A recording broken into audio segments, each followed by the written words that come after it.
The cake. I know, oh my God, the cake. Like, it's like the most important thing, right? I know grooms love to go cake tasting. I know it's one of the most exciting things that you can choose to do as a couple when planning your wedding. But I want to talk about not just the design, but sort of the process of the cake. Where it winds up going, how it's served, when it's cut. All those things are just as important as picking the flavors and the design of the outside of the cake. So your cake should reflect the overall look of your wedding, right? Of course, right. But you can have some fun with it. The inside of the layers can be multiple different flavors from layer to layer. The cake does not have to be as large as the guest count that you are having. Listen, because if you're having 200 guests, you do not need to get a cake for 200 guests. You can get a cake for 100 guests. It may be smaller, yes, or you can get a faux layer that's created with the top 2 layers or 1 layer that's real cake. Have fun with the cake, provide inspiration to the cake artist.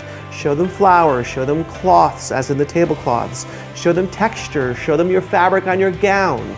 These are all things that can be designed and used as inspiration for the design of your wedding cake. The bigger thing that I find is that when that cake is being cut, where is everybody, right? They're on the dance floor having a great time and you're in some corner taking a photo that no one knows even happened. So let's kind of go backwards for a second. I love when the cake is displayed somewhere front and center. The cake can be the backdrop to a sweetheart table. The cake could be the centerpiece to where your escort cards go when you arrive to your party.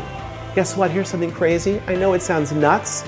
Cut the cake in the beginning of the night and not at the end. My God, it changes the concept of people.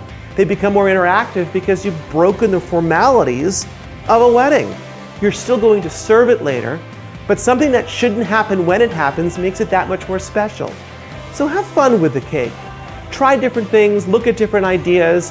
Most importantly, treat it where it needs to be treated, front and center, and make it really special because it's a really great moment.